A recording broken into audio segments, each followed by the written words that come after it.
মানুষের এই ছোট্ট জীবনের কত বিচিত্র অভিজ্ঞতা। এই ছোট্ট একটা জীবনে কত ছোট ছোট জীবনের গল্প দিয়ে পরিপূর্ণ।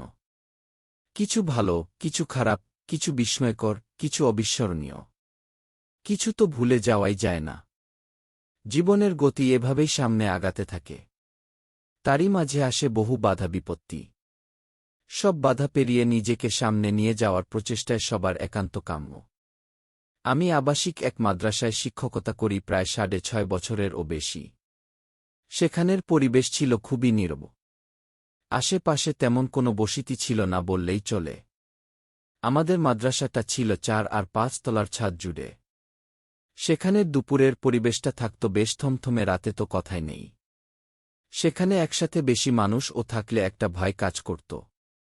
সেখানে আমি বহুবার বহু জিনিসের সামনা করেছি। কিছু সাহসের সাথে, কিছু ছিল অনেক ভীতিকর। সেখানে যে কিছু একটা ছিল সেটা আমি শুধু একাই উপলব্ধি করতে পারতাম প্রথম দিকে।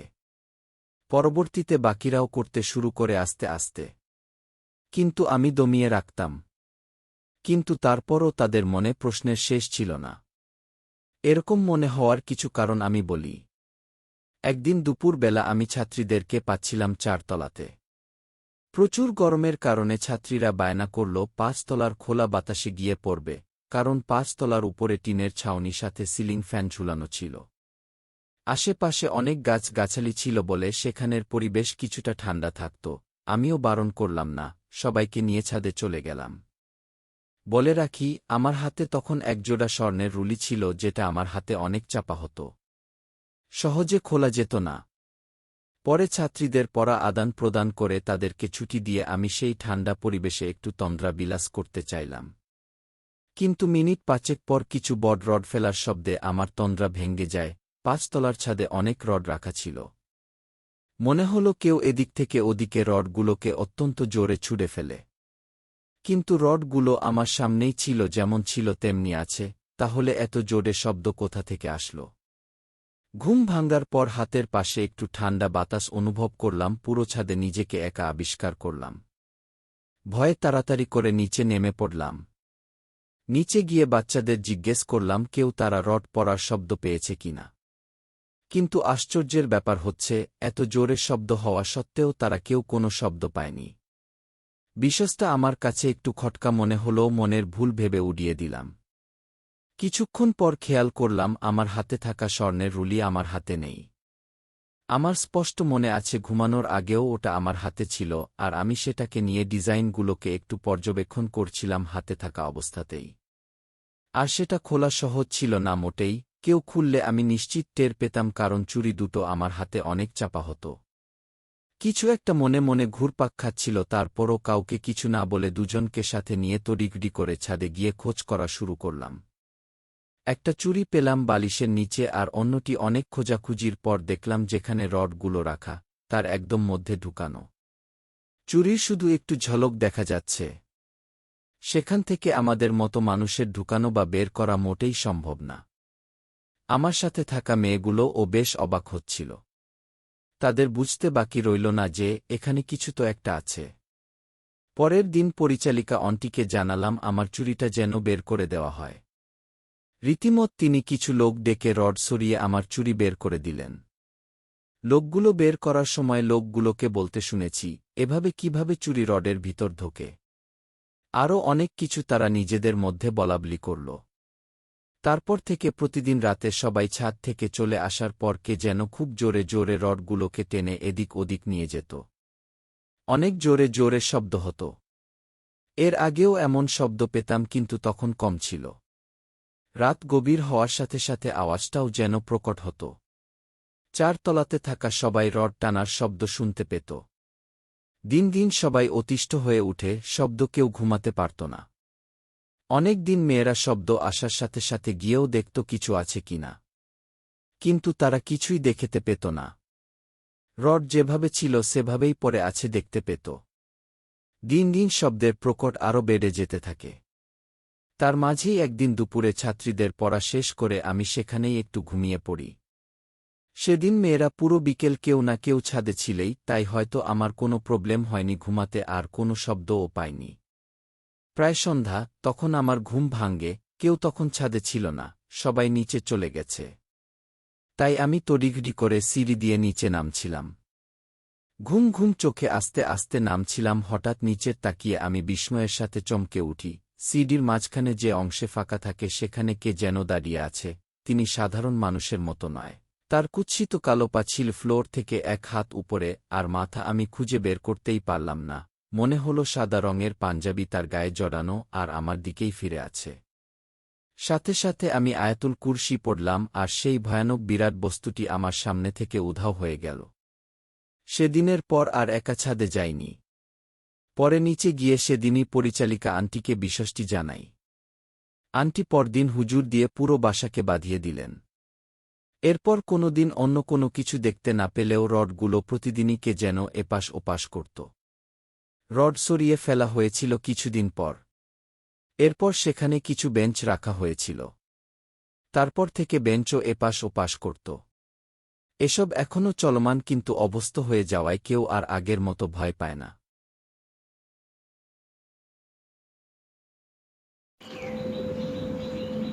ভয়, শুধু ভয়। ভূতনামা ইউটিউব চ্যানেল। আমি একজন ইউনিভার্সিটির স্টুডেন্ট। সেপ্টেম্বর এর মাঝামাঝি আমার সেমিস্টার পরীক্ষা ছিল। সে সময়ের এক ঘটনায় আমার লাইফ পুরা উল্টে গেল। সেপ্টেম্বর এর মাঝপথে প্রতিদিন এর মতো সেদিন ও আমি মাগরিবের পর টিউশন থেকে ফিরছিলাম। পরের দিন পরীক্ষা, তাই একটা তাড়া ছিল হোস্টেল এ ফিরার। সেদিনই আমি টিউশনির বেতন হাতে পাই। এলাকার কন্ডিশন ভালো না, তাই সবসময় চেষ্টা করতাম কেন দিকে খেয়াল না করে সোজা হলে ফিরার। যেই না ক্যাম্পাসে ঢুকব তখনই এক মহিলা তার একজন বাচ্চাকে নিয়ে আমার সামনে হাজির হয়। এমনটা জানায় তার একজন রোগী হাসপাতালে ভর্তি। তার কাছে টাকা নেই, তাকে যেন আমি ভাত কিনে দেই। কিন্তু তখন আমার কাছে সেই বেতনটাই ছিল। ভাঙতি টাকা ছিল না, আর এলাকার কন্ডিশন ভালো না বলে আমি তার কথা অগ্রাহ্য করে চলে আসি। কারণ আমি টাকা বের করতে চাচ্ছিলাম না। আর এরকম মানুষ তো কতই পাওয়া যায়। আমি সবসময় চেষ্টা করি হেল্প করার জন্য, কিন্তু ওই দিন কি হলো আমি নিজেও ভাবতে পারি না। তো আমি দূর থেকে তাকিয়েছিলাম যে কেউ কিনে দিচ্ছে কিনা সেটা দেখার জন্য। তো পরে দেখলাম কেউ একজন নিয়ে যাচ্ছে খাবার কিনে দেওয়ার জন্য। তাই আমি হলে ফিরে আসলাম। বিষয়টা নিয়ে আমার একটু অশান্তি লাগতেছিল। আম্মুকে ও জানালাম, বললাম তুমি কোনো গরিবকে খাবার খাইয়ে দিও। এরপরই শুরু হলো ঘটনা। আমার এত জ্বর বলার বাহিরে খাবার ও খেতে পারতাম না। সবসময় মনে হতো বুকের উপর কয়েক কেজি ওজনের কিছু রেখে দেয়া হয়েছে। খাবার খেতে গেলে শ্বাস বন্ধ হয়ে যাওয়ার অপেক্ষা। পরীক্ষা নিয়ে রিল্যাক্স থাকা আমি যেন জমের মতো ভয় পাওয়া শুরু করলাম। এভাবেই কোনো মতে সেমিস্টারটা কমপ্লিট করি।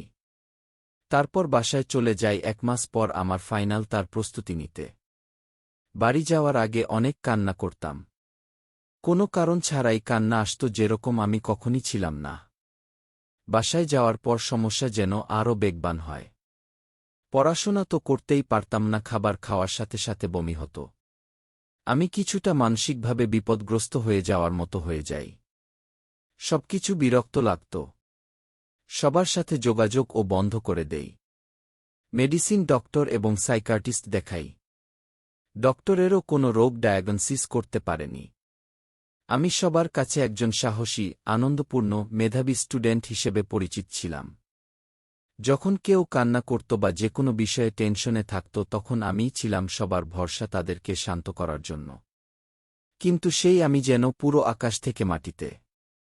নভেম্বর এ পরীক্ষা দেওয়ার জন্য আমি হলে ফিরে গেলাম। কন্ডিশন এ যদিও বুঝতে পারছিলাম হয়তো আমার পক্ষে পরীক্ষা দেয়া সম্ভব না, তবুও চেষ্টা করলাম। কিন্তু পরীক্ষার দিন আমি এতটাই অসুস্থ হয়ে পড়তাম যে পরীক্ষার হল পর্যন্ত যাওয়া সম্ভব হয়নি। আমার চিন্তাধারণা আমার কন্ট্রোলে থাকত না। মৃত্যুশয্যায় থাকা ব্যক্তিও যেখানে পরীক্ষা মিস দেওয়ার কথা ভাবতে পারে না, সেখানে আমি নির্দ্বিধায় বলতাম আমি পরীক্ষা দিব না। কেউ বুঝাতে আসলে রাগারাগি করতাম। পরে এক হুজুরের কাছে জানা গেল আমার উপর নাকি জিন নজর দিয়েছে, সাথে বান মারা হয়েছে।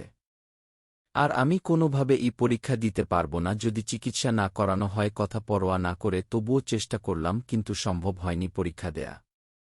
জানতে পারি আমি যতবার অজ্ঞান হয়েছি এ পর্যন্ত সবকিছু ঠিক এই কারণে।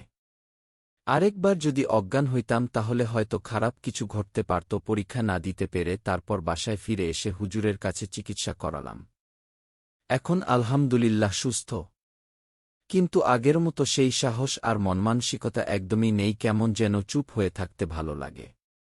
আর উৎফুল্লতা হারিয়ে গেছে সব। কিন্তু এখনও ভাবি আসলে কি সেদিন এর সেই মহিলাটা মানুষ ছিল নাকি অন্য কিছু। নয়তো সেদিন এর সেই সময়টার পর থেকেই আমার ডাউনফল শুরু। মাথায় ঘুরে এখনও সেদিন কেন খাবারটা কিনে দিলাম না। আজও কানে বাজে আমাকে ভাত কিনে দিবেন।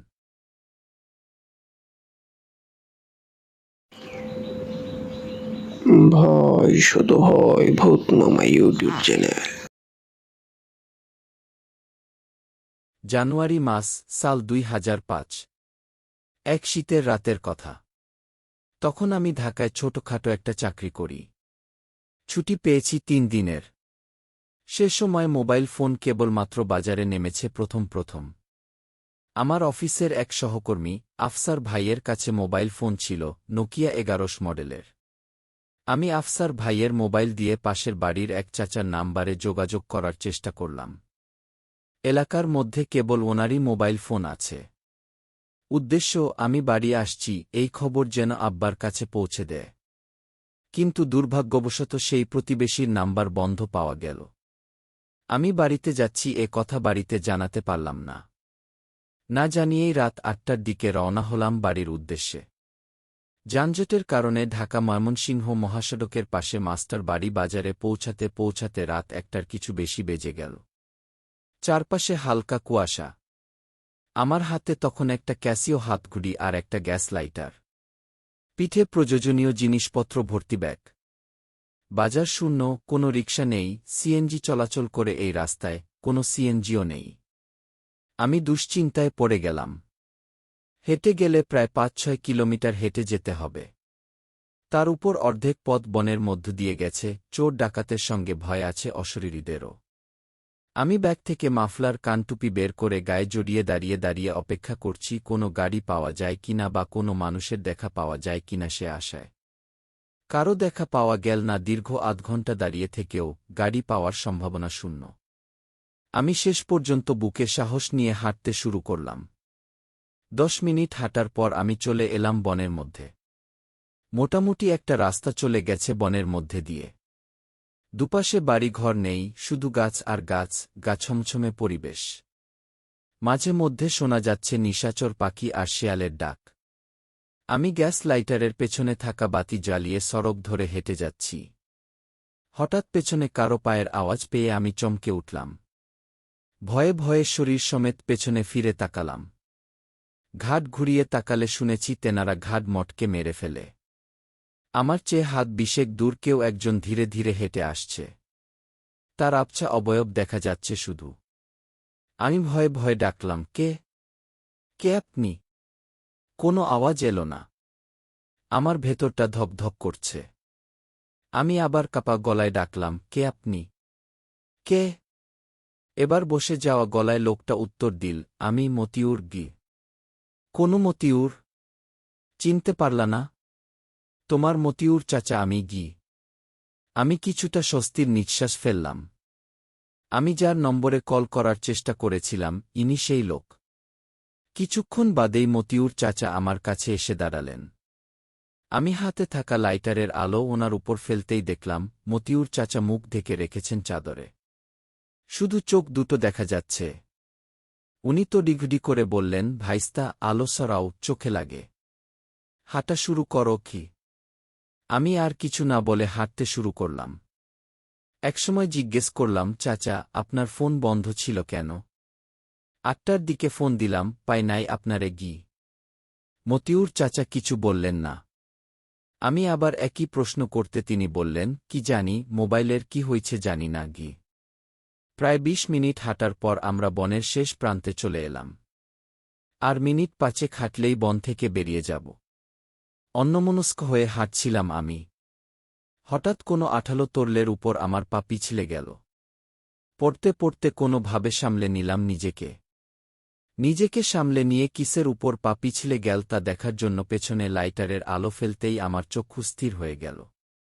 রাস্তার একপাশে জমাট বাঁধা রক্ত পড়ে আছে। বেশ বড়সড় একটা জায়গা জুড়ে রক্ত ছড়িয়ে আছে। আমি অবাক হয়ে মতিউর চাচাকে রাস্তায় রক্ত পড়ে থাকার কারণ জিজ্ঞেস করতে গিয়ে দেখলাম মতিউর চাচা আমার থেকে প্রায় হাত 10 এগিয়ে গেছেন। আমি চাচাকে ডেকে বললাম, চাচা, এদিকে আসেন, রাস্তায় রক্ত। দেখে যান। মতিউর চাচা আমার ডাকে সাড়া দিয়ে ফিরে আসতে শুরু করলেন। আমি আবার লাইটারের আলো ফেলে রক্তের উৎস খুঁজতে লাগলাম। মতিউর চাচা আমার পাশে এসে দাঁড়িয়েছে বুঝতে পেরে আমি বললাম, চাচা, আজকে কি কোনো দুর্ঘটনা ঘটছে এই রাস্তায়? রক্ত কিসের? মতিউর চাচা কোনো উত্তর দিলেন না। আমি আবার জিজ্ঞেস করলাম, কিন্তু তিনি কিছুই বললেন না। শেষ পর্যন্ত আমি মতিউর চাচার উপর লাইটারের আলো ফেলতেই দেখলাম মতিউর চাচার মুখের বা দিকটা বিভৎসভাবে থেতলে গেছে। চোখটা বাইরে বেরিয়ে এসে ঝুলছে। বা হাতটা কনুই থেকে নেই, রক্ত ঝরছে। মতিউর চাচা একপাশ থেতলে যাওয়া মুখে ভয়ঙ্কর হাসি দিয়ে বললেন, আমার রক্ত এইগুলি ভাইস্তা। আজ রাত 8টার দিকে আমার অ্যাক্সিডেন্ট হয়েছে এইখানে গি। মতিউর চাচা ভয়ানকভাবে হাসতে লাগলেন আমার পাশে দাঁড়িয়ে। আমি দৌড়ে পালিয়ে যেতে চেষ্টা করলাম। কিন্তু ভয়ে আতঙ্কে এক পা ও এগোতে পারলাম না। শেষ পর্যন্ত আমি জ্ঞান হারিয়ে ঢলে পড়লাম রাস্তায়। আমার জ্ঞান ফিরল যখন, তখনও রাতের আধার কাটেনি। জ্ঞান ফেরার পর সবকিছু মনে পড়তেই আমার শরীর কাঁটা দিয়ে উঠল। আমি ধীরে ধীরে উঠে বসে বা দিকে নজর পড়তেই ভয়ে স্থির হয়ে গেলাম। একজোড়া বলে চোখ স্থির দৃষ্টিতে আমার দিকে তাকিয়ে আছে। আমি ভয়ে ভয়ে শরীর হেঁচড়ে কয়েক ধাপ পেছনে চলে আসতেই বলে চোখ দুটো আমার কাছ থেকে সরে গিয়ে বনের মধ্যে ঢুকে যেতে লাগল। আমি স্থির হয়ে বসে রইলাম শুধু। জানুয়ারি মাসের প্রচণ্ড শীতের মধ্যেও আমার শরীর ঘেমে উঠল। আমার ডান হাতের মুঠো গ্যাস লাইটারটা ছিল। সেটা না পেয়ে চারদিকে হাতড়াতে শুরু করলাম। হাতড়াতে একবার জমাট রক্তে হাত পড়তেই শিউরে উঠলাম আমি। আধ মিনিটের মধ্যেই গ্যাস লাইটারটা পেয়েই সাথে সাথে আগুন জ্বেলে চারদিকে দেখে নিলাম। চারদিক শুনশান নীরবতায় আবৃত। ঘড়ির ডায়ালে দেখলাম রাত 4:50। হিসেব করে দেখলাম প্রায় 2.5 ঘণ্টার বেশি সময় আমি এখানে পড়েছিলাম। আমি উঠে দাঁড়াতে গিয়ে লক্ষ্য করলাম আমার শরীরে যেন এক বিন্দু শক্তিও অবশিষ্ট নেই। পা দুটো কাঁপছে। আমি ধীরে ধীরে উঠে দাঁড়িয়ে পাশের বনের গাছ থেকে মোটামুটি শক্ত একটা ডাল কুড়িয়ে নিয়ে হাঁটতে শুরু করলাম। আমি হাঁটছি আর একটু পর পর ম্যাচের আগুন জ্বালাচ্ছি। ভয়ে ভয়ে পেছনে ফিরে তাকাচ্ছি বারবার। প্রায় আধ ঘণ্টার কিছু বেশি সময় ধরে হাঁটার পর আমি বাড়ির কাছাকাছি পৌঁছালাম। তখন ফজরের আয়ান হচ্ছে। পাশের মতিউর চাচাদের বাড়িতে আলো জ্বলছে। মৃদুস্বরে কোরআন তেলাওয়াত আর কান্নার আওয়াজ ভেসে আসছে। আমি কোনো রকমে দেহটা টেনে নিয়ে আমাদের বাড়িতে ঢুকে আম্মা আব্বার দরজায় কড়া নেড়ে মেঝেতে বসে পড়লাম। তখন ক্লান্তির শেষ সীমানায় পৌঁছে গেছে আমার শরীর, মাথায় ঘুরছে রাতের আধারে ঘটে যাওয়া ঘটনার কিছু সময়ের আলোকিত ভয়ানক দৃশ্যগুলো।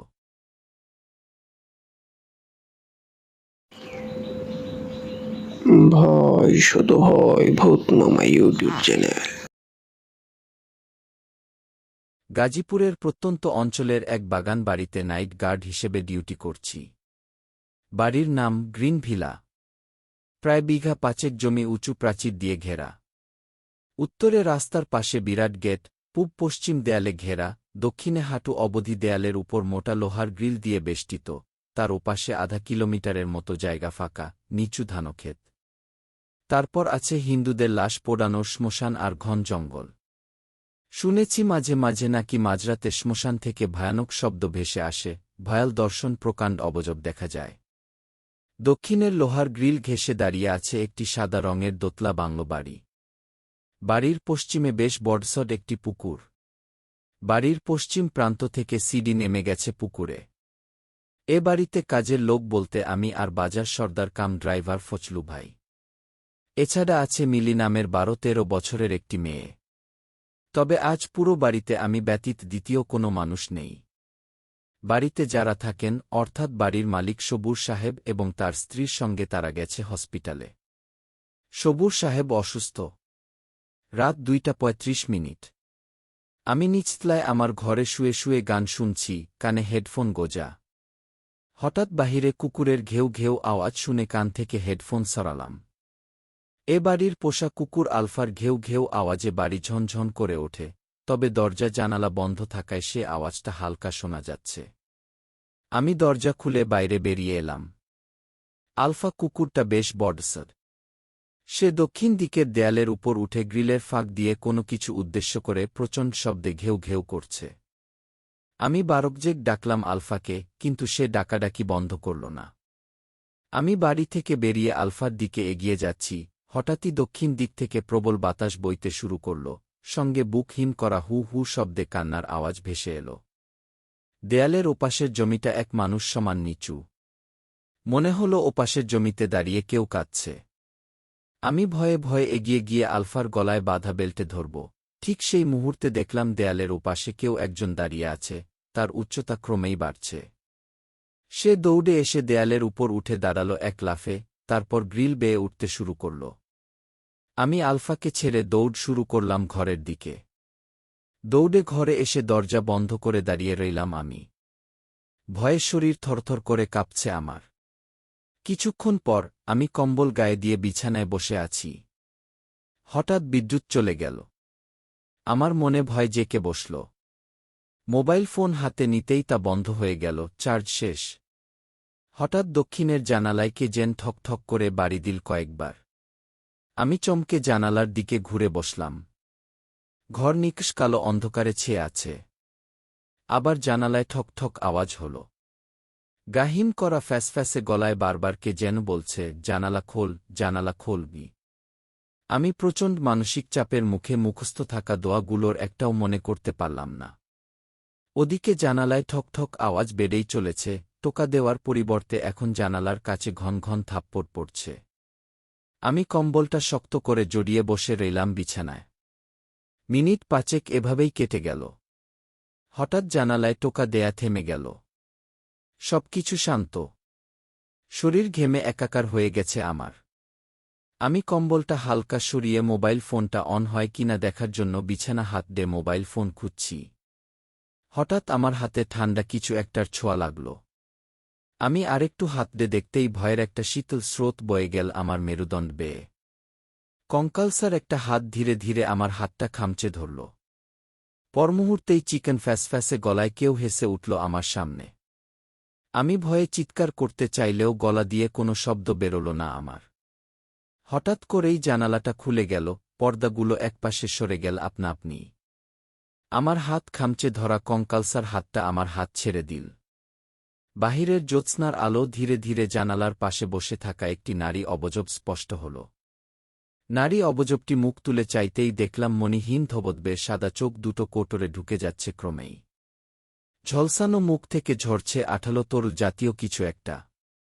নারী অবয়বটি ধীরে ধীরে দুহাতে ভর করে আমার দিকে এগিয়ে আসতে শুরু করল। আমি ভয়ে আতঙ্কে চোখ বন্ধ করে ফেললাম।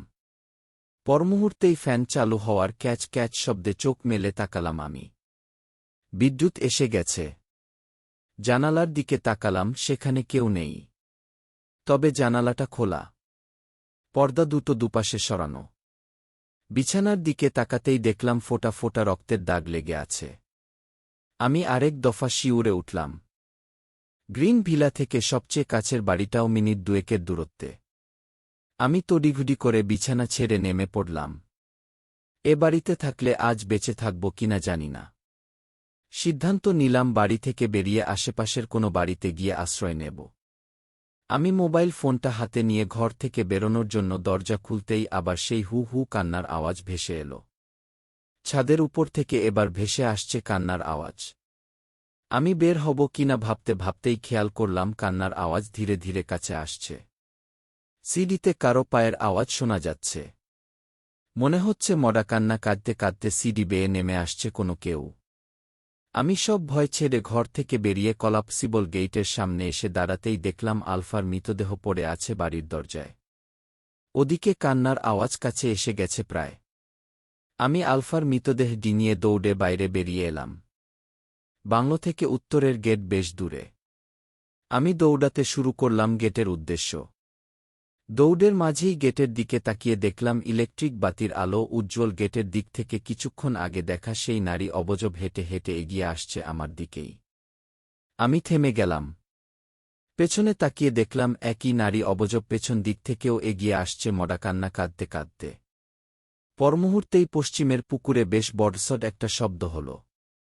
তাকিয়ে দেখলাম পুকুরের ওপার থেকে প্রায় হাত 20 উঁচু, সাদা কাফনের কাপড়ে মোড়ানো এক অবজব পুকুরের পানিতে পা ফেলে এগিয়ে আসছে আমার দিকেই। আমি উপায়ান্তর না দেখে দাঁড়িয়ে পড়লাম। আয়াতুল কুরসিটা হুট করেই মনে পড়ে গেল আমার। আমি আয়াতুল কুরসি পাঠ করতে শুরু করলাম জোরে জোরে। হঠাৎ 3 দিক থেকে আসা অবজব 3টি দৌড়ে আসতে শুরু করল আমার দিকে। আমি ভয়ে আতঙ্কে অস্থির হয়ে উঠলাম। তবে অবজব 3টি আমার কাছে পৌঁছাতে পারল না। আমার হাত 10 কাছে আসতেই ধীরে ধীরে শূন্যে মিলিয়ে গেল সবকিছু। আমি দ্রুত পায়ে হেঁটে বেরিয়ে এলাম গ্রিন ভিলা থেকে। নিকটস্থ বাড়ির দিকে হাঁটতে শুরু করলাম। পেছনে আবার আওয়াজ শোনা গেল। সেই একই রকম বুক হিম করা হু হু শব্দে মডা কান্না কেঁদে চলেছে কেউ। আমি পেছনে না তাকিয়ে ছুটে চললাম নিরাপদ আশ্রয়ের খোঁজে।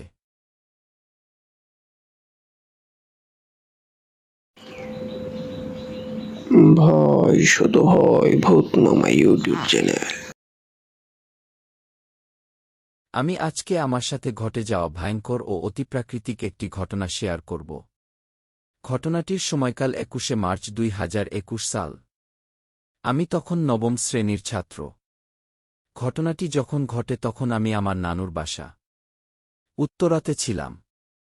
আমার নানু ও আমি সিয়াম সহ আরও অনেকে বর্ষাকালে নৌকা ভ্রমণে যাওয়ার পরিকল্পনা করি। তো যেই বলা সেই কাজ। আমরা নির্ধারিত তারিখে প্রত্যাশা ব্রিজের ঘাটে উপস্থিত হই।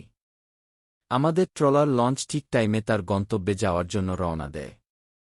আমাদের গন্তব্য হচ্ছে কাপাসিয়ার বাধাইল কি নামক একটি নৌবিহার। আমাদের সেখানে পৌঁছাতে দুপুর পেরিয়ে বিকেল হয়ে যায়।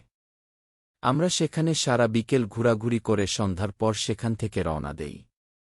বলে রাখা ভালো আমরা লোকসংখ্যায় ছিলাম প্রায় 5 জন। আমরা 9টি ট্রলার লঞ্চ নিয়ে গিয়েছিলাম। আমরা আসার সময় বাকি লঞ্চগুলো আমাদের থেকে আগেই পৌঁছে যায় প্রত্যাশা ব্রিজকে ঘাটে।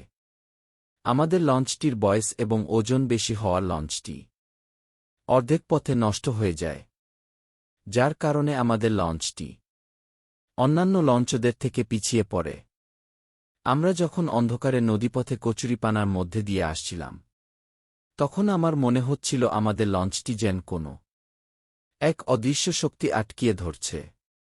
তো আমরা যখন ভায়াকাঞ্চন শ্মশান ঘাট এর সামনে আসি, তখন আমি দেখি অন্ধকার রাতে একজন কালো চাদর মুড়ো দেওয়া লোক নৌকা নিয়ে একই জায়গায় দাঁড়িয়ে আছে। বিষয়টি আমি তখন আমার আমলে নেইনি। কিন্তু আমরা যখন আরও একটু এগিয়ে আসি, তখন আমি দেখতে পাই সেই কালো চাদর পরা লোকটি আমাদের লঞ্চ থেকে কিছুটা সামনে আরেকটা নৌকায় দাঁড়িয়ে আছে। আমার তখন ভয় লাগা শুরু করে। আমি তখন আমার নানুকে যেই না ডাক দিতে যাব, অমনি দেখি লোকটি অদৃশ্য হয়ে গেছে। আমি আমার নিজের চোখকে বিশ্বাস করতে পারছিলাম না। তারপর অনেকটা সময় আমি ঘুলমিয়েছিলাম। হঠাৎ আমি আমার পাশ থেকে একটা অদ্ভুত ও পচা মাংসের গন্ধ আসতে থাকে। আমি চোখ খুলে হালকায়বছা ভাবে দেখি একটি কালো অবয়ব প্রকৃতি কিছু একটা আমার পায়ের কাছে পড়ে আছে। আমি যখন ভালো করে তাকিয়ে দেখি একটা জন্তু, যার মুখটা ছিল মানুষের মতো আর বাকি শরীরটা ছিল নেকড়ের ন্যায়। যা দেখে আমি অনেক জোরে চিৎকার দিয়ে উঠি। আমার চিৎকার শুনে লঞ্চের অন্যান্য লোকজন আর আমার নানু উপস্থিত হয় সেখানে। আমি সবাইকে আমার সাথে এখন পর্যন্ত ঘটে যাওয়া সকল কিছু খুলে বলি। আমার সমস্ত ঘটনা শোনার পর এক মুরুব্বি বলে, তোমার কপাল ভালো, তোমার পিছনে একটি খারাপ খবিস জিন তারা করেছিল, সময় মতো আমরা আশায় সে তোমার কোনো ক্ষতি করতে পারেনি গি। তারপর আমাকে তিনি গায়ে ফু দিয়ে দেন। আর তারপর পুরো রাস্তায় আমার সাথে আর কিছু ঘটেনি। তবে বাসায় আসার পর আমার 3 দিন জ্বর ছিল।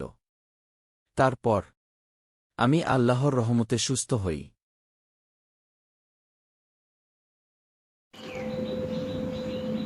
ভয় শুধু হয় ভূতনামা ইউটিউব চ্যানেল। তখন আমার বাসা ছিল পটুয়াখালীতে। আমার বাবার চাকরির সুবাদে বিভিন্ন জায়গায় আমাদের স্থানান্তর করতে হতো। যখন আমি ক্লাস 5-এ তখন আমার বাবার পোস্টিংজনিত কারণে চট্টগ্রামে যাই। আমরাও সেখানে তার সাথে পুরো পরিবার সহ চলে গেলাম। পড়ালেখা চালু রাখার জন্য আমাকে সেখানে এক কাছের স্কুলে ভর্তি করিয়ে দেওয়া হল। নতুন আসার কারণে সেখানের কোনো কিছুই জানতাম না ঠিকমতো আর সব কিছু চিনতামও না। তাই কাছের স্কুলেই ভর্তি করিয়ে দেয়া হল আমাকে। স্কুলটা বেশ ভালো, বোর্ড ছিল, সব কিছুই আধুনিক করা, অনেক উন্নত মানেরই ছিল। কিন্তু সেখানে স্টুডেন্টের সংখ্যা স্কুল এর মান অনুযায়ী খুবই কম। যা স্কুল সেই অনুসারে অনেক কম ছিল। তা যাই হোক, আমি সেখানে নতুন ছিলাম তাই জানতেও চাইনি এর কারণ। আস্তে আস্তে সেখানের কিছু অদ্ভুত সব বিষয় লক্ষ্য করলাম। সেখানের প্রত্যেক ফ্লোরের উত্তর পাশের সব টয়লেটগুলোতে একটি রক্তমাখা হাতের ছাপ না নখের আঁচড়ের চিহ্ন। আর ছিল ছাদের উত্তর পাশে একই জিনিস। অন্য কোনো জায়গায় এমন ছিল না। আর সেই রক্তের দাগগুলো ধুয়ে ফেলাও যায় না। আমার ক্লাসের পাশেই ছিল সেই টয়লেট। সবাইকে দেখতাম সবাই টিফিন বক্স বা হাত ধুতে যেতে, কিন্তু কেউ টয়লেট ইউজ করত না ভুলেও। আমি এমনি অনেক ভীতু ছিলাম যে আমি সেখানের পাশ দিয়েও যেতাম না, কারণ না জানা সত্ত্বেও প্রয়োজন হলে সেকেন্ড ফ্লোরে যেতাম। আর কারো কাছে কিছু জানাতেও চাইতাম না। এরকম থাকার কারণ কি? আমি অল্পতে সবার সাথে বেশি মিশতাম না, তো তাই। বেশ কিছুদিন যাবার পরে আমার একটা মেয়ের সাথে খুব ভালো একটা সম্পর্ক তৈরি হল। তার সাথে খুব ভালো মিশে গেলাম। ওর নাম ছিল ঈশা। আমার এখানে আসার 2 দিন আগেই অন্য স্কুল থেকে এখানে টিসি নিয়ে এসেছে। আমি ওর কাছেই শুধু সব কথা বলতাম বা জিজ্ঞেস করতাম, আর কারো সাথে বেশি কথা বলতাম না বিশেষ কোনো প্রয়োজন ছাড়া। কিন্তু ঈশা খুব মিশুক একটা মেয়ে ছিল, সবার সাথেই ওর ভালো জমত। ঈশাকে কে যেন একবার বলেছিল এই স্কুল সম্পর্কে কিছু, কিন্তু ও কানে তোলেনি। শেষ বলেছিল এখানে নাকি আত্মা আছে কারো, যারা এখানে এখনও ঘুরে ফেরা করে। কেউ কেউ নাকি সাদা জামা পরিহিত খোলা চুলে কাউকে ছাদে বসে থাকতেও দেখেছে। আবার কান্নার শব্দ ও নকি বসে আসত মাঝে মাঝে। আমাকেও এতটুকুই বলেছিল ঈশা, এছাড়া আর ও নিজেও বেশি কিছু জানত না এই স্কুল সম্পর্কে। কিছু শুনলেও ও বিশ্বাস করত না। অনেক সাহসী ছিল। এমনকি স্কুলের ছাদে যে কর্নারে কেউ যাবার সাহস করে না, সেখানে একা গিয়ে ঘুরে আসত। আমাকেও নিতে চাইত, কিন্তু আমি যেতাম না। আমি অনেক ভীতু ছিলাম, তাই এসব কিছুতে নাক গলাতাম না। বর্ষা মৌসুমের কাল। আকাশ মেঘলা হয়ে এসেছে, মনে হচ্ছে প্রচুর ঝড় হবে। চারিদিক অন্ধকার হয়ে আসছে। তাই টিচাররা স্কুল তাড়াতাড়ি ছুটি দেওয়ার ঘোষণা করে সবাইকে তাড়াতাড়ি বাসায় যেতে বলে। আমরা সবাই ক্লাসে গিয়ে ব্যাগ নিতে আসলাম।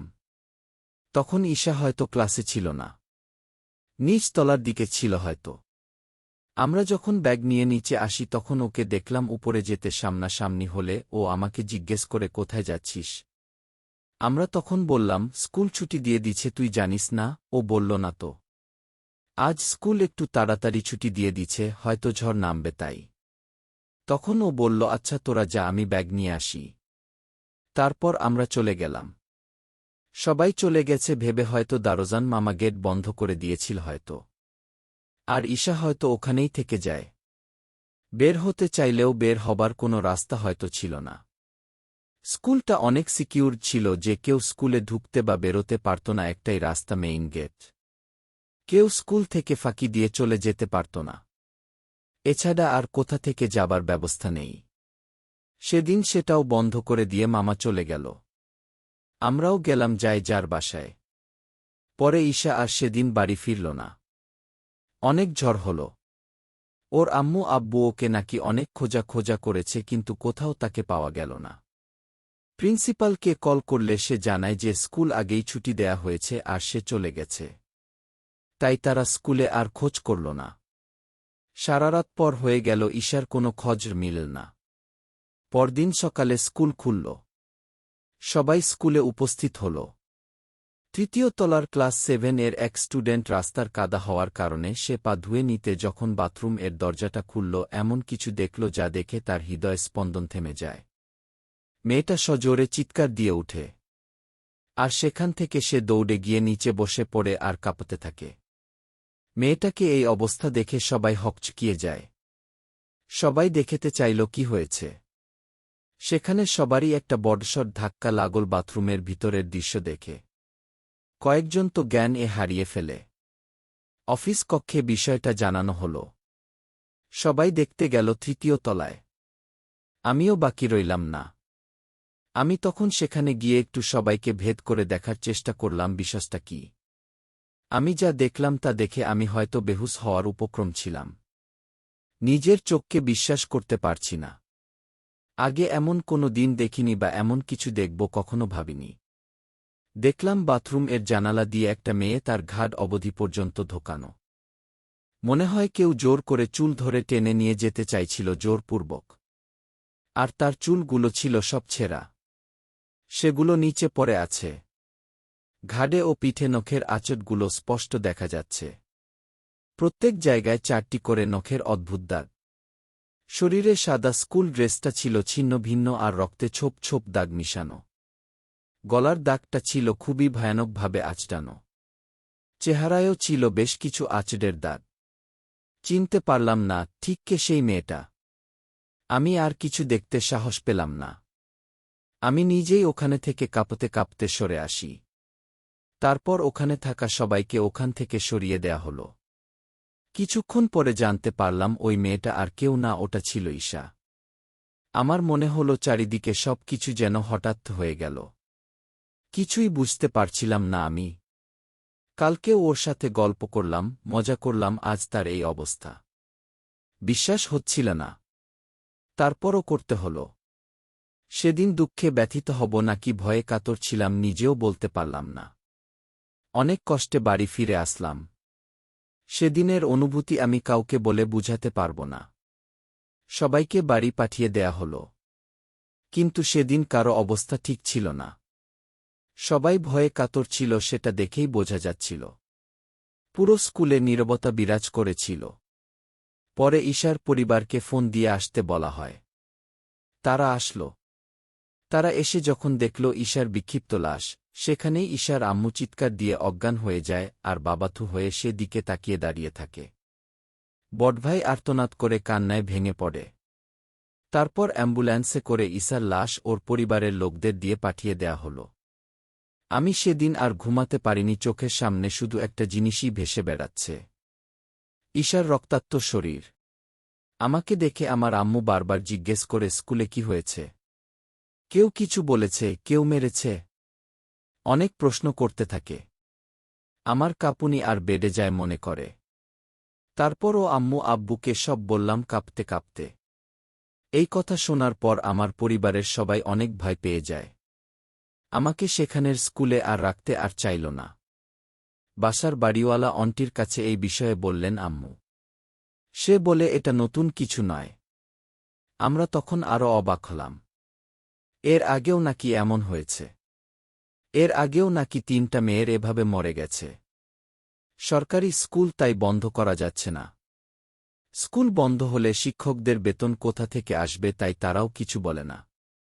আর কাউকে বলতেও বারণ করে। আম্মু জিজ্ঞেস করল আন্টিকে, এমন কেন এই জায়গাটা, আর এর কারণ কি? জবাবে তিনি বলেন, স্কুলের বানানোর আগে ওই জায়গাটায় নাকি খ্রিস্টানদের কবর ছিল। পরিত্যক্ত হওয়ার কারণে ওইখানে সরকারি স্কুল বানানোর জন্য কিছু লোক আবেদন করেন সরকারের কাছে। সরকার অনুমতি দিল স্কুল করার জন্য। কিন্তু যারা এটা বানানোর প্রস্তাব পাস করিয়েছিল তারাও নাকি শান্তিতে থাকতে পারেনি। তারা প্রায় স্বপ্নে দেখত কে যেন তাদের বলত, তোরা এখানে কাজ করিস না, তাহলে তোদের অসুবিধা হবে, প্রায় বলত। তারা সবাই একই স্বপ্নে দেখত, কিন্তু বিশ্বাসটা তারা গোপন করে। তারা তখন লোভের বশবর্তী হয়েছিল। কাজ চলাকালীন সময় কেউ সেই জায়গায় অনেক বাধা বিপত্তির সম্মুখীন হয়েছে। রাতে ওদিক দিয়ে কেউ গেলে দেখতে পেত কিছু সাদা কাপড় পরিহিত লোক বানানো ঘর ভেঙে ফেলছে, বা কেউ হাঁটা চলা করত, কেউ বা সাদা কাপড় পরিহিত এলোমেলো চুল তাদের দিকে এক ভয়ানক দৃষ্টিতে তাকিয়ে বসে আছে, এরকম অনেক কিছু।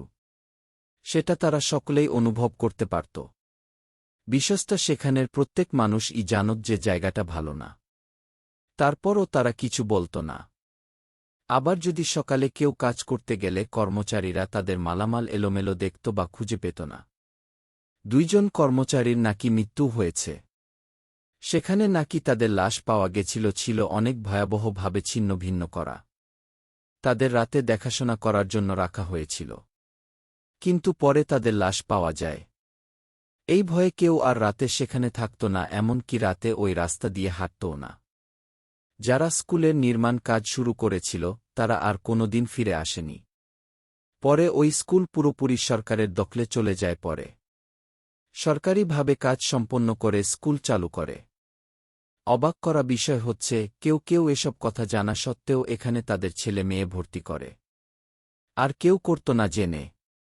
আর এখনও সেখানে সেসব কবরে থাকা মানুষের আত্মাগুলো নাকি এখনও ঘোরাঘুরি করে বলে লোকের ধারণা। আমি চট্টগ্রামে 7 মাস ছিলাম এর মাঝে, আর আমি স্কুলে যাইনি। বাবার পোস্টিং আবার পটুয়াখালীতে হবার পর আমি আবার ক্লাস করা শুরু করি। এর আগে বাহিরেই নামতাম না। সেদিনের সেই ছবি এখনও আমার চোখে ভাসে। আর যাদের সেখানে মৃত্যু হয়েছিল সবাইকেই নাকি একইভাবে পাওয়া গেছিল, চুল ছেঁড়া আর আঁচড়ে নেয়া শরীর। আমার ফ্রেন্ড তারিন এর থেকে শোনা ঘটনা আমি তার ভাষ্যমতে লিখেছি। লেখার ভুল ত্রুটি ক্ষমার দৃষ্টিতে দেখবেন।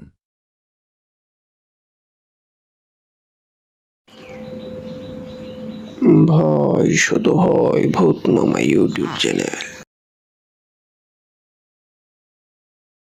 আজ আমি আমার প্রতিবেশী দাদির সাথে ঘটে যাওয়া এক সত্য ঘটনা বলবো। ঘটনাটা আজ থেকে 6-7 বছর আগের। এক রাতে আমার সেই দাদি এবং আমার মা বাবা একটা দরকারি কাজে পাশের গ্রামে যায়। সেখান থেকে ফিরতে অনেক রাত হয়ে যায়। আর তারা যেই রাস্তা দিয়ে ফিরছিল সেটা ছিল অনেক নির্জন। রাস্তাটার একটু বর্ণনা দেওয়া যাক। রাস্তার পাশ দিয়ে ছিল অনেক বড় বড় গাছ আর 2 দিকে 2টা বড় বড় পুকুর। পুকুর পাড়ে আবার ছিল ঘন জঙ্গল। যখন তারা সেই পুকুরের ঘাটের কাছে আসে আর তখনই হঠাৎ করে আমার দাদি পা মচকে পড়ে যায়। ফলাফলস্বরূপ পায়ে খুব ব্যথাও পায়। তারপর কোনোভাবে বাবা মা দাদিকে ধরে বাড়িতে নিয়ে আসেন। ব্যাপারটা সবাই স্বাভাবিকভাবেই নিচ্ছিল তখন অবধি। এই ঘটনার পরের দিন দাদির পা অনেক ফুলে যায় আর দাদি অদ্ভুত সব আচরণ করতে শুরু করেন। যেমন সবাইকে খারাপ ভাষায় গালিগালাজ করা, কেউ কাছে আসলে লাথি দেওয়া সহ নানান অদ্ভুত কর্মকাণ্ড করতে থাকেন। তখন ব্যাপারটা সবাই বুঝতে পেরে ভালো কবিরাজ ডাকেন। আর তারপর কবিরাজ এসে আসন পাতেন। কবিরাজ অনেক কিছু দোয়া পরে দাদির শরীরে সেই জিন প্রবেশ করান। তারপর তিনি জিনকে জিজ্ঞেস করেন তার নাম কি, কেনই বা সে দাদিকে ধরেছে। তখন সে বলে সে একটা মেজবিন। তার নাম ফুলবানু। সে পুকুর পাড়ের জাম গাছটাতে থাকে। সেদিন রাতে যখন দাদিরা আসছিল তখন সে পুকুর পাড়ে চুল ছেড়ে দিয়ে শুয়েছিল আর দাদি তার চুলে পা দিয়ে ফেলেন। আর কারণেই সে দাদির উপর রেগে দাদিকে ফেলে দেয়। সে আরও জানায় সে কিছুতেই দাদিকে ছাড়বে না।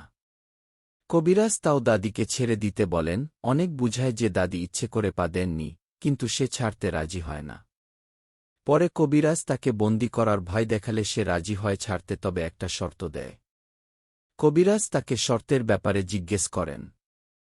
তখন জিন বলে সে যেই গাছটিতে থাকে সেখানে একটা মোরগ, পোলাও, কলা ও আরও অন্যান্য কিছু খাবার দিয়ে আসতে, তাহলেই সে দাদিকে ছাড়বে। এরপর সেই জিনের কথা মতো সেখানে সব দিয়ে আসা হয়। তারপর দাদিও আস্তে আস্তে সুস্থ হয়ে যায়। কিন্তু 1 বছর সুস্থ থাকলেও তারপর থেকে শুরু হয় অদ্ভুত অদ্ভুত সব নতুন ঘটনা। আমার সেই দাদির বাড়িটি ছিল পাড়া থেকে দূরে, বিলের ধারে। বাড়িটি ছিল দোতলা। উপরে 4 রুম এবং নিচে 4 রুম। উপরের 2 রুমে আমার চাচাতো ভাই আর আমার চাচি থাকে, চাচা থাকে দেশের বাহিরে। আর নিচের এক ঘরে আমার দাদা ও দাদি থাকেন। বাকি রুমগুলো ফাঁকা থাকত। সেই বাড়ির প্রায় সবাই অনুভব করতে থাকেন, রাত হলেই বাড়ির বারান্দা দিয়ে কেউ জোরে দৌড় দিয়ে চলে যেত, আবার দৌড়ে আসত। আবার কখনো কখনো বাসন, হাঁড়ি, পাতিল ফেলে দিত। আমার ভাই যেই রুমটাতে থাকত সেই রুমের জানালায়ও কেউ জোরে জোরে বাড়ি দিত, ফিসফিস করে কথা বলত। আবার ভাইয়া রাতে সজাগ হলে দেখতে পেত সাদা কাপড় পরা কেউ রুমে হাঁটাহাঁটি করছে। ফাঁকা রুমগুলো থেকে আসা শব্দ শুনে মনে হতো কেউ যেন সব জিনিস ভেঙে ফেলছে। অথচ পরের দিন চেক করতে গেলে দেখা যেত সবকিছুই ঠিকঠাক। এই ঘটনায় কবিরাজকে আবার ডাকা হলে তিনি জানান, এই বাড়িতে একটা না দুটো না বরং ৫০-৬০টা জিন থাকে এবং ভালো খারাপ সব মিলেই থাকে। তারপর অনেক চেষ্টা করা হয় জিনগুলোকে বাড়িছাড়া করার, কিন্তু সম্ভব হয়নি। প্রথম প্রথম সবাই ভয় পেলেও এখন সবাই মানিয়ে নিয়ে বেশ ভালোভাবেই আছে। কিন্তু এখনও দাদি প্রায় অসুস্থ থাকেন। সবসময় বাড়ি এবং দাদিকে পরিষ্কার থাকতে হয়। আর কোথাও বেড়াতে গেলেও সেদিনই বাড়িতে ফিরতে হয়, না হলে অনেক অসুস্থ হয়ে পড়েন তিনি, বিছানা থেকে উঠতে পারেন না। উল্লেখ্য, ওই বাড়িতে অনেক ভালো জিন আছেন যারা দাদিকে অনেক ভালোবাসেন। হতে পারে ফুলবানুই তাদের বাড়িতে তার বংশের সবাইকে নিয়ে এসেছে। তবে এখনও রাতে আগের মতোই অদ্ভুত সব ঘটনা ঘটে। আমি তাদের বাড়িতে গিয়ে এখনও পর্যন্ত একা উপরে যাওয়ার সাহস করিনি। আবার বাড়িতে ঢুকলেই যেন অদ্ভুত কিছুর অস্তিত্ব অনুভব করা যায়।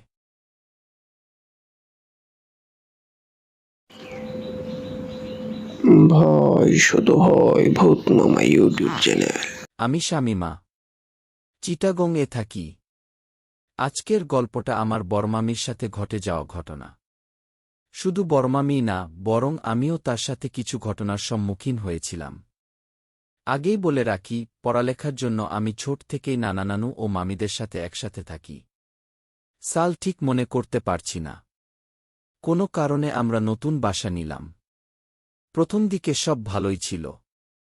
কিন্তু হুট করেই বড়মামি আকস্মিক ভয় পেতে শুরু করলেন। প্রথমে ব্যাপারটায় কেউ তেমন গুরুত্ব দিল না। তবে যেহেতু আমি ছিলাম আমার বড় মামির কাছের একজন, তাই তিনি সব কিছু আমাকে বলতেন। তিনি যে ভয় পাচ্ছেন তাও আমাকে বললেন এবং এতে আমি মামিকে ভরসা দিলাম ও দোয়া পড়তে বললাম। এই ছোট্ট শুরুর পর ঘটনাগুলো এভাবেই যাচ্ছিল। আমার নানা ভাই অনেক দায়িত্ববান একজন মানুষ ছিলেন এবং আমাদের পারিবারিক বিয়ের দায়িত্ব সবসময় উনি নিতেন। এমন একদিন আমার এক কাজিন এর বিয়ের আগের রাতে কাজ শেষ করে নানা ভাই কিছু মাংস নিয়ে ঘরে আসেন। তখন রাত আনুমানিক ৩টা। মামির রুম এ ফ্রিজ থাকার কারণে নানাভাই বড় মামিকে ডেকে মাংসগুলো রাখতে বলেন। মামি ফ্রিজে মাংস রেখে ঘুমানোর কিছু মুহূর্ত পরেই মনে হল যেন কেউ একজন মামির গলা চেপে ধরেছে। মামি চোখ খুলে দেখে একটা অবয়ব মামির মাথার উল্টো দিকে হয়ে মামির গলা চেপে ধরে আছে। শুধু দাঁড়িয়ে আছে না, বরং বারবার সে আমার মামির কাছে ৭ গজ কাপড় চাচ্ছে। মামি অনেক দোয়া পড়তে লাগলেন আত্মরক্ষার্থে, আর এমন করতে করতে ফজরের আয়ান দিয়ে দিলে অবয়বটা চলে যায়। পরদিন মামি এই ঘটনা আমাদের সবার সামনে নানাভাইকে বললে নানাভাই তখন বললেন, হয়তো আমাদের আপনজন কেউ মারা যাবে, তাই চেয়েছে। আমরা তখন বিশ্বাস না করলেও বিশ্বাস করতে বাধ্য হয়েছি যখন জানলাম ঘটনার ২ দিন পর আমার নানাভাই এর বড়বোন মারা যান। ওই দিন সত্যি অনেক ভয় লাগছিল এটা ভেবে যে কিভাবে কি হল। এরপর থেকে প্রায় সময় মামি কিছু একটা দেখতেন এবং অনুভব করতেন। ঠিক তখন আমিও কিছু অনুভব করা শুরু করলাম। ওই ঘরে নূপুর পরা যেত না, আর আমরা না হাঁটলেও নূপুরের আওয়াজ আসত। এমনই একদিন আমি আর মামি দুপুরের দিকে বসে কথা বলছিলাম, এমন সময় মনে হচ্ছিল যেন মামির রুম এর বাথরুম এর দরজা ভিতর থেকে কে বাড়ি দিচ্ছিল। এতে আমি আর মামি ভয় পেয়ে যাই, কিন্তু আমি সাহস নিয়ে বাথরুম এর সামনে গিয়ে দেখি যে বাথরুম এর দরজা বাইরে থেকেই আটকানো এবং ভেতরে কেউ নেই। আমি অন্য রুমের বাথরুমও দেখে আসি, কিন্তু কিছুই পাই না। এতে আমি আর মামি মনের ভুল ভেবে আবার কথা বলা শুরু করি। একটু পর বাথরুম এর ফ্লাশ এর আওয়াজ হয়, যা সত্যিই আমাদের চিন্তার বাহিরে ছিল। মামি প্রায় রাতে ভয় পেতেন, বাজে বাজে স্বপ্ন দেখতেন। আমিও এই দিকে অনেক ভয়ে থাকতাম সব সময়। তাও আমরা ওই ঘরে ৬-৭ বছর ছিলাম, এত কিছুর মাঝেও। পরে অবশ্য ঘর বদলানো হয়। তবে এই দিকে নতুন জায়গায় এসে কয়েক বছর সব ঠিক ছিল, কিন্তু সেই অবয়বটা যেন মামির পিছু একদম ছাড়ছিলই না। এখনও মামি একা ঘুমাতে পারেন না। উনি ঘুমালে মাঝে মাঝে আমরা এসে মামির হাতে পায়ে একটু হাত ছুঁয়ে দিই যেন তিনি ভয় না পান। আর মামি এখনও ওই ঘরটা মাঝে মাঝে স্বপ্ন দেখেন। তিনি মাঝে মাঝে অদ্ভুত কিছু অনুভব করেন, সাথে আমিও। তবে আগের তুলনায় ভয় কম পাই আমরা, মনেও অনেকটা সাহস রাখি।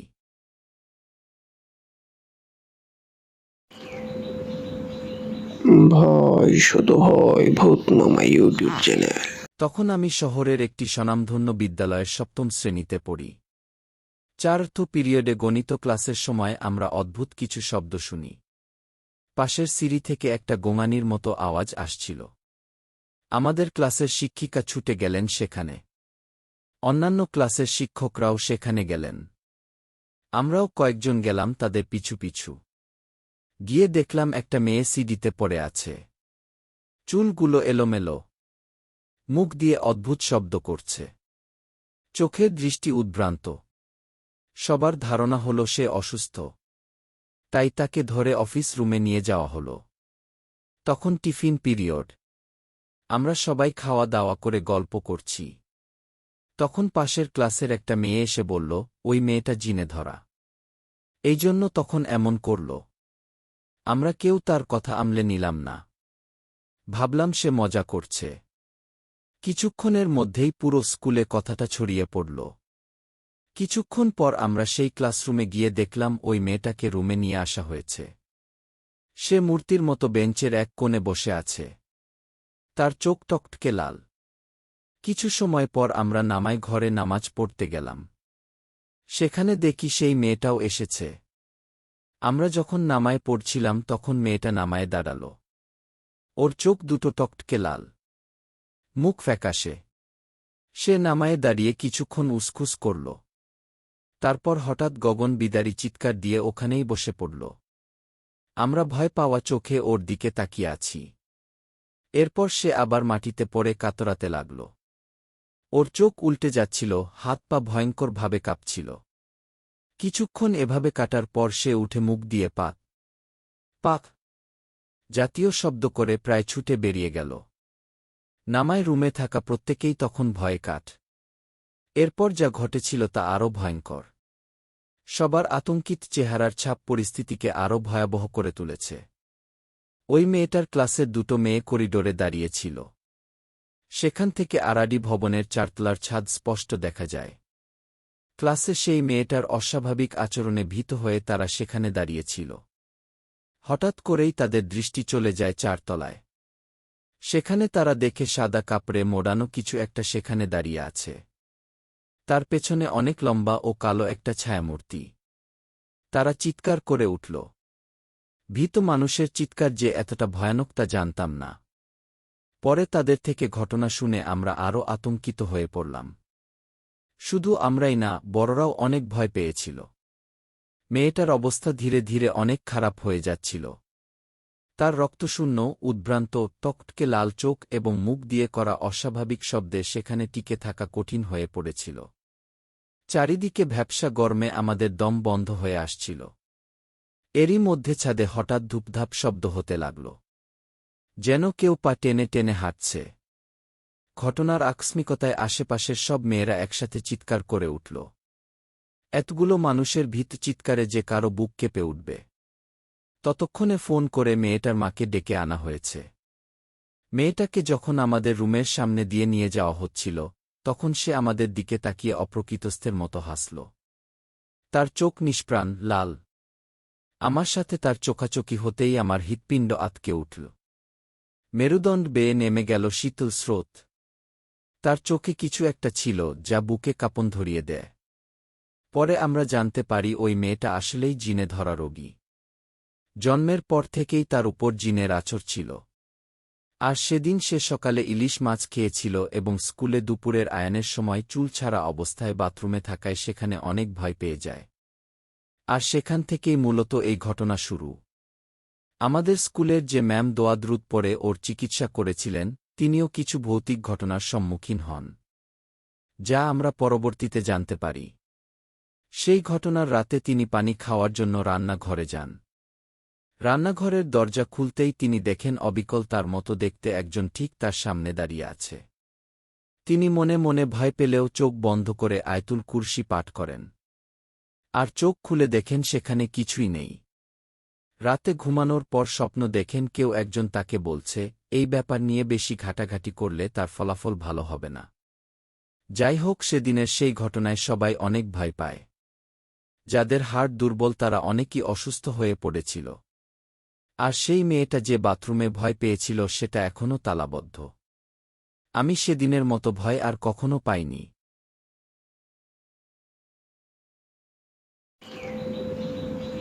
ভয় শুধু হয় ভূতনামা ইউটিউব চ্যানেল। বাসায় আমি একা ছিলাম। শরীরটা তেমন ভালো না। বিয়ে করেছি 2 বছর পার হয়ে গেছে। পড়াশোনা নিয়ে ব্যস্ত থাকায় একটু দেরি করেই বাচ্চা নেয়ার সিদ্ধান্ত নিয়েছিলাম। তো সেদিন রাতে আমি রাতের খাবার সেরে শুতে গেলাম, শরীর ভালো না থাকায় ঠিকমতো খাবারটুকু খেতে পারিনি। কোনোমতে একটুখানি খেয়েই শুয়ে পড়লাম। আমার হাজব্যান্ড আবার ওই দিন বাসায় ছিল না। ব্যবসায়িক কাজে ঢাকার বাইরে ছিল। ফোন করে বলেছিল রাতে আসবে না। আমার ঘরে আবার ড্রিম লাইট নেই, একদম ঘুটঘুটে অন্ধকারে আমার ঘুমাতে ভয় লাগে, তার উপর বাসায় আমি একা। হাড় কাঁপানো স্তব্ধ পরিবেশ। ঘুমানোর সুবিধার্থে আমার পায়ের কাছে টেবিলের উপরে রাখা টিভিটা চালিয়ে মিউট করে ঘুমিয়ে পড়লাম। রাত কটা বাজে ঠিক বলতে পারব না। হঠাৎ কি জানি কারণে আমার ঘুম ভেঙে যায়। কিন্তু ঘুম ভাঙতেই অনুভব করলাম আমার পুরো শরীর একদম জমে আছে। এক চুলও নড়াতে পারছি না। এমন অবস্থায় পায়ের কাছে কিছু একটা আবিষ্কার করলাম। একটা ছায়ামূর্তি। খুব বেশি লম্বা নয়। খাটো, মনে হচ্ছে লম্বা চুলও আছে, কালো একটা অবয়ব, খাটের উপর ঠিক আমার বা পায়ের কাছে দাঁড়ানো। গরমের দিন, রুমের মধ্যে ফ্যান চলছিল। আমার রুমে আবার বারান্দা নেই। সেই কারণে গরমের দিনে আমার রুমে প্রচণ্ড গরম পড়ে। সেই জন্য পায়ের কাছে জানালার কোণায় একটা এক্সহস্ট ফ্যান লাগানো ছিল। ওই অবয়বটি ঠিক ওটার সামনে দাঁড়িয়েছিল। আমার দিকে মুখ করে হাত দুটো হাওয়ায় নাচাচ্ছিল। আমি টিভির আবছা আলোয় তাকিয়ে তাকিয়ে দেখছিলাম।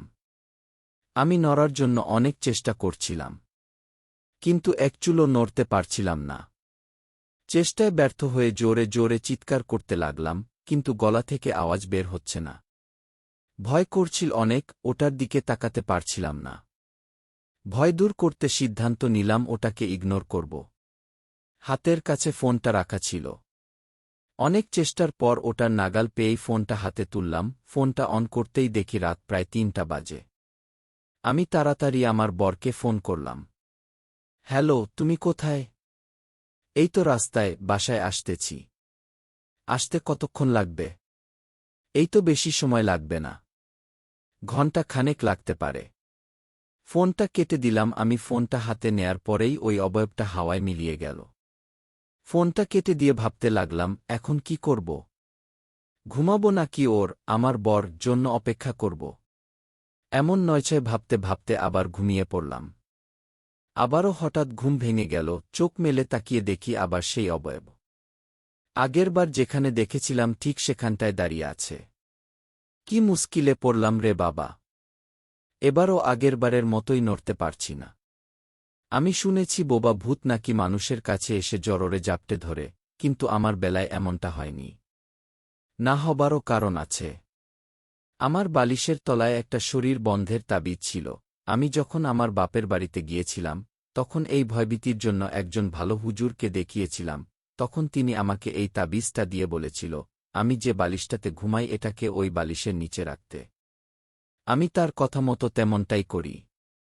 হয়তো এই তাবিজের কারণে আমার কাছে ঘিরতে পারেনি। এবার আর বেশি না ঘাবড়ে গিয়ে আমি চুপ করে রইলাম। ঠিক কতক্ষণ তা জানা নেই। একটু পরে মসজিদে ফজরের আজান দিল।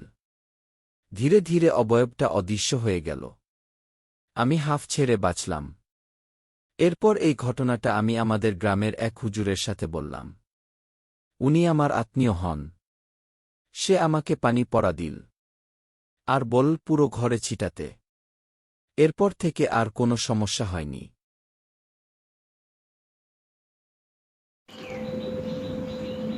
ভয় শুধু হয় ভূতনামা ইউটিউব চ্যানেল। 2004 সালের দিকে কুমিল্লার একটা উপজেলার এক গ্রামে এক এতিমখানা সহ মাদ্রাসা ছিল। ওই মাদ্রাসায় হাফেজি ও নুরানি পড়ানো হতো। ওখানের একজন শিক্ষক হাফেজ ছিলেন। ওই মাদ্রাসায় পড়তে আসা ছেলেদের সাথে একটি অদ্ভুত ছেলে পড়াশোনা করত যা সেই হুজুরেরও নজর এড়ায়নি। ওই ছেলেটার চলাফেরা, আচার-আচরণ, কথাবার্তা সবকিছু অদ্ভুত ছিল। সে কখন মাদ্রাসায় আসত কখন যেত তা কেউ বুঝত না। এমনকি সে কোথায় থাকত তাও কেউ জানত না। শুরুর দিকে তার বিশেষ কোনো বন্ধু ছিল না। তবে আস্তে আস্তে তার কয়েকজন বন্ধু হয়। সে ওই বন্ধুদের সাথে সুসম্পর্ক বজায় রাখার জন্য তাদেরই সাথে একটি কাছারি, আগের দিনে একটি বাড়িতে সবাই মিলে লজিং মাস্টার রাখার ঘরে ওঠে। স্বাভাবিকভাবে তাদের পড়াশোনা চলছিল। উল্লেখ্য, সেই আলাদা ছেলেটা ছিল একটা জিন। সেটা হুজুর ছাড়া আর কেউ জানত না। আর ছেলেটাও হুজুরের আনুগত্য মেনে চলত। সে তার সহপাঠীদের প্রায় অদ্ভুত সব খাবার ও মিষ্টি খাওয়াত। কিন্তু কখনো তার বন্ধুদের তার বাড়ির ঠিকানা জানাত না। ছুটির দিনে সবার বাড়িতে সবাই ছুটি কাটালেও সে সবার আগে ছুটি পুরোপুরি না কাটিয়ে চলে আসত। বিশেষত এই কারণে তার সহপাঠী বন্ধুরা তাকে নিয়ে খুব কৌতূহলী ছিল। এরকমই এক গ্রীষ্মের ছুটিতে সব ছাত্ররা যার যার বাড়ি যাওয়ার প্রস্তুতি গ্রহণ করে। সেই ছেলেটাও তৈরি হয় বাড়িতে যাবে বলে। তবে তার সবচেয়ে কাছের বন্ধু সে ভুলবশত তার কোনো জিনিস ওই কাছারি ঘরে ফেলে আসায় সে বেরিয়ে যাওয়ার পর পুনরায় আবার ওই ঘরে জিনিসটা নিতে আসে। সে মোটামুটি বড় ধরনেরই একটা শখ খেল। সে দেখল অনেক লম্বা আকৃতির একটা লোক, যার মাথা আর পা কোনোটাই দেখা যাচ্ছিল না এবং পুরো শরীর সাদা কাপড়ে আবৃত ছিল। উল্লেখ্য, তারা যে ঘরে থাকত সেই ঘরটি ছিল লম্বা টিনের এবং উপর কোনো সিলিং ছিল না। বন্ধু ছেলেটা দেখে সেই জিন ছেলে ঘরের এই মাথা হতে ওই মাথা পর্যন্ত উপরে ঝুলন্ত অবস্থায় শুয়ে বই পড়ছে। এই দৃশ্য দেখে তার বন্ধু জ্ঞান হারায়। আর যখন তার জ্ঞান ফেরে তখন সে তার পাশে একটি চিরকুট দেখতে পায়। চিরকুটের পাশে কিছু দামি উপহারও পাওয়া যায়। সেই চিরকুটের লেখাটা এমন ছিল, যেহেতু তুমি আমার পরিচয় জেনে গেছ তাই এখানে থাকা আমার পক্ষে সম্ভব না। তুমি আমার বন্ধু ছিলে তাই তোমার জন্য আমার স্মৃতি রেখে গেলাম। ঘটনাটি হুজুরকে জানালে তিনি বলেন, আমি সব জানতাম, এরূপ আরও অনেক ছাত্র আছে এখানে, তোমরা তাদের বিব্রত করো না। ঠিক তার কিছু মাস পর এক বিকেলে ওই হুজুর অতিরিক্ত গরমের কারণে এতিমখানার বাচ্চাদের মাদ্রাসার বাইরে এক খোলা ধান ক্ষেতের পাশে নিয়ে পড়াচ্ছিলেন। হঠাৎ সবাই দেখতে পায় ওই ধান ক্ষেতে সুনামির মতো একটা কুণ্ডলী পাকিয়ে বাতাস বয়ে যাচ্ছে। হুজুর কিছুক্ষণ দেখেলন এই কুণ্ডলীটি উত্তর দিকে যাচ্ছে। হুজুর তখন একটি চিরকুটে আরবি হরফে কিছু লিখে একটা ছেলেকে দেন ওই কুণ্ডলীতে ফেলে আসতে এবং যা দেয় তা নিয়ে আসতে। ছেলেটি যাওয়ার পথে হুজুরের ওই লেখাটি পড়ে নেয় এবং এরপর ওই কুণ্ডলীতে ফেলে আসলে ওই কুণ্ডলীর থেকে 2 প্যাকেট মিষ্টি ছেলেটার সামনে রেখে ওটা মিলিয়ে যায়। ছেলেটা চলে আসে আর তারপর হুজুর সবাইকে নিয়ে ভাগাভাগি করে মিষ্টি খায়। এরকমই অন্য এক সময় গরমের দিনের মধ্য দুপুরে বাচ্চারা ওই ক্ষেতের পাশে খেলছিল। ঠিক তখনই ওই ক্ষেতে আবারও আগেরবারের মতো একটা কুণ্ডলী দেখা যায়। তখন ওই ছেলে সব বাচ্চাদের বলে, এই তোরা মিষ্টি খাবি? আমি খাওয়াব। দাঁড়া। এই কথা বলে সে ওই চিরকুটে যে লেখাটি ছিল সেটা মনে রেখে আরেকটা কাগজে লিখে ওই কুণ্ডলিতে ফেলে। তবে দুঃখের ব্যাপার এই যে, ফেলার প্রায় সাথে সাথে ছেলেটিকে ওখানে আছাড় দিয়ে মেরে ফেলা হয়। ছেলের অভিভাবকরা ছেলের মৃত্যু নিয়ে হুজুরকে দায়ী করলে হুজুর তার ওই আনুগত্য করা শিক্ষার্থী জিন দ্বারা খোঁজ নেয় যে সেই ছেলেকে কেন মেরে ফেলা হল। তখন ওই জিন জানায় যে হুজুর যেদিন কুণ্ডলিতে চিরকুট ফেলতে বলেছিল সেদিন জিনেদের একদল বিয়ের অনুষ্ঠানে যাচ্ছিল। হুজুর আরবিতে তাদের কাছে মিষ্টি চেয়ে পাঠানোয় তারা মিষ্টি দেয়। কিন্তু যেদিন ছেলেটি ওই কুণ্ডলিতে চিরকুট ফেলেছিল সেদিন তারা একটা লাশ দাফন করতে নিয়ে যাচ্ছিল। অবুঝ ছেলেটি না বুঝে তখন তাদের কাছে মিষ্টি চাওয়া চিরকুট নিয়ে যায়। তাই তাকে তারা মেরে ফেলে। এই ঘটনার পর থেকে হুজুর সবাইকে নিষেধ করে দেন কেউ যেন আর এরকম কাজ না করে এবং হুজুর না থাকলে ওই ক্ষেতের কাছে বা কোথাও এরকম কিছু দেখলে ওটার কাছে না যায়। ঘটনাটি আমার নানার থেকে শোনা।